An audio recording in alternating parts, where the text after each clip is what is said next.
positive social supports.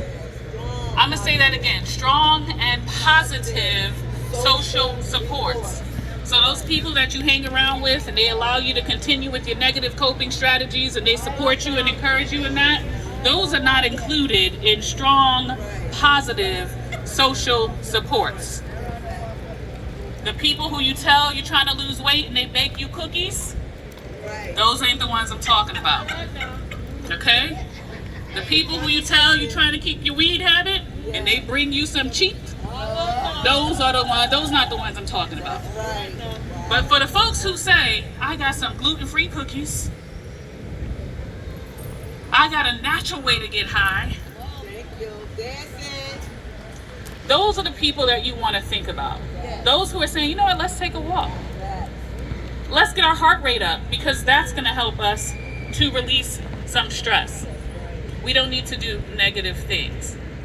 No shade to y'all who do those things, but I'm just saying, choose differently. All right. We also have to think about experiencing joy. I want you to take a moment to think about when is the last time you've actually experienced joy. Joy. Not forced happiness. Joy. That internal drive that has you remembering that life is good regardless of your circumstance. Life is good. Why is life good? Because you're still on this side of the earth. Life is good. So, when is the last time you actually took a moment to experience some joy? Thinking about, and what I like to speak about, I speak about this a lot, living authentically. That is a way to actually promote your mental health. Because when who you are in the dark is the same person that you are in the light, it takes a lot of the stress away from you trying to hide from who you really are. It's a lot of stress and endurance to try to show up in the world as somebody that you aren't. Faking the funk. Faking the funk. Okay? So living authentically is another way to promote your mental health. And the biggest one, this is the biggest one, so if you weren't listening until now, listen to this one. This is my teacher voice. The biggest one is get the help that you need. Get the help that you need. There's nothing wrong with getting help. Now, that could be a therapist, but it could also be you might need someone to help you. You might need a nutritionist. I met a nutritionist over there. She was showing me her display. You might need someone to help you think about making changes to your life. You may need a friend to hold you accountable, right? What is it that you need? And seek that help, okay? Don't be afraid to. So, how do we know when our mental health is strained and we might be moving towards mental illness? These are some of the things that I want you to think about. There are 7 things that you should pay attention to know when your mental health is moving in the realm of illness. First of all, pay attention to your sleep. Are you getting more or less sleep than you normally do? Are you finding it more difficult to sleep? Are you not able to stay asleep? Your appetite. Are you eating more or less than you normally do? Now, I keep saying normally do, and I don't want to take for granted that some of you don't know what you normally do because you aren't paying attention to yourselves. You're so busy out here performing for everybody else, you've lost you. So before you can do any of this, you got to get in touch with yourself.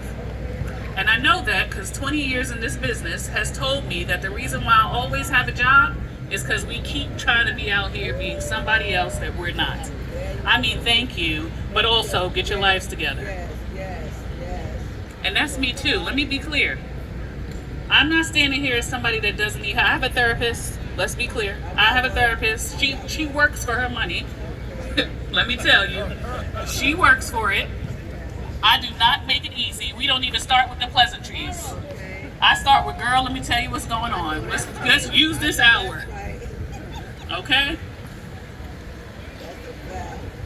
Then you want to look at, so you got sleep and appetite. One thing that we often forget is irritability. Are you more irritable than you normally are? Something that a few months ago may not have made you so upset, and now today you're really upset about it. And you're asking yourself, why does this matter to me so much? Why am I so upset by this? That's something that you should pay attention to, because that's letting you know that your coping skills, the coping strategies that you've been using, are not working for you anymore. You might need some help. Another thing is your desire to do what you've once loved.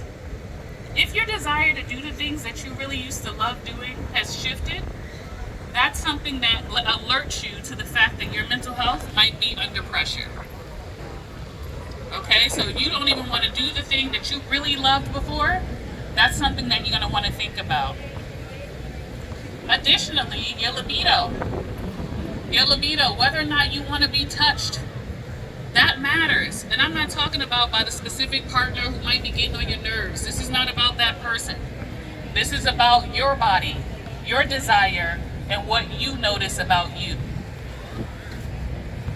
And lastly, our response to situations being out of proportion to the actual situation, right? That can let us know that something is happening for us. And third, bro. Excuse me. And lastly, that's not last, because lastly I want to say, when you have increased your negative coping strategies, so whether that is sleeping in, missing work, doing drugs, alcohol heavily, these are the kinds of things that you should be thinking about in terms of how you are actually doing. So, for those of you who are telling yourselves, well, that's just how I respond. Yes, you're right. That is how you respond, but that doesn't have to be how you keep responding. You have a choice. So how do we take charge of our mental health and well-being? All right, so first of all, I'm going to say something, and I need you to get this deep down in your soul. Don't just hear this with your ears. Get it deep in your soul. Stop giving your power away. Stop giving your power away. Stop allowing other people to dictate your life. Just letting that, but just pausing for dramatics. Just let that seep in. You are the narrator of your story. You narrate your life. You know how this ends. If you don't like what you're seeing right now, change it. But don't wait on other people to try to make you feel better. Because guess what? We only have control over one person in this world. And for those of you who are parents, I'm sorry to let you know, you only have control over one person in this world. I know you think you control your kids, but you don't. You only control yourself and your response to the way others are treating you. All right, so that was number one. Now, an assessment. You actually have to pause, get to know yourself. So I'm going to ask you to go on the Googles. For the older folks, the young folks going to help you. You can go on the Googles, and you're going to look up life assessment, wheel of life assessment. This is nothing special. It is really just thinking about the categories of our lives. So our physical health, our employment, our fun time, social time, our family life, our finances. You're going to look at that and actually think about where you are in each of those areas. How satisfied are you with each of those areas? And once you figure that out, then you're going to say, okay, this is what I need to do. Here's where I'm going to start. You can't start with it all. You pick one thing and you start. You make a plan for how you're going to get better in that particular area. Okay? Now, the hardest part is, once you make that plan, and this is what I see all the time, people are like, okay, I did the assessment. I know what's wrong. I know what I need to do. And then they go back to doing all the negative coping strategies that they've been using. They go back to that. Here's the hard part. You actually got to do the work. You got to do the work. And no one else can do that for you. You have to do it yourself. So when you figure out you're at point A, but you want to be at point Z, Figure out what those steps are and get yourself going to do the things that you need to do to make your life better. Is extend yourself some grace. You're going to mess up. And you're going to fall and you're going to fail. And that's okay. As long as you're learning in those failures, that's all that matters. So you say, oh, well, I was going to do this new week. What do we all do? January 1st. I mean, I make the resolutions too. I'll never meet them. I keep playing with myself. I don't meet those resolutions, right? But what do? We keep starting again. Because that's what this life is about. We start again. What if you already know? What if you're a person that already knows that you need therapy? What you waiting on? Do what you got to do. Seek out a therapist. If you know that you have an issue or you were in therapy before, go back. There are so many resources now, especially since COVID, for folks to get free or low cost therapy. Two very important things. All of it was important, but these two things, most important. If you are feeling like you are in emotional distress and or you have considered taking your life, please call 988. That is our suicide and crisis line, helpline. Open 24 hours a day from anywhere in the U.S. I want you to notice that it was changed to 988 to mimic 911 so that you can call a quick number to get help that you need. And at the very last thing I'll say is my motto in the way that I live my life is extend grace, encourage growth, and expect greatness. Yeah. What that means is if we can extend grace to ourselves and others, allow them to be the messed up people that they are, allow ourselves to be the messed up people that we are, encouraged growth from those mess ups, then and only then can we expect to be able to walk in our true greatness. Thank you for listening. Yeah.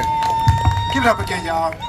Dr. Carl Rogers. Hey. Dr. Keba Rogers. I'm sorry, Keba. I'm sorry.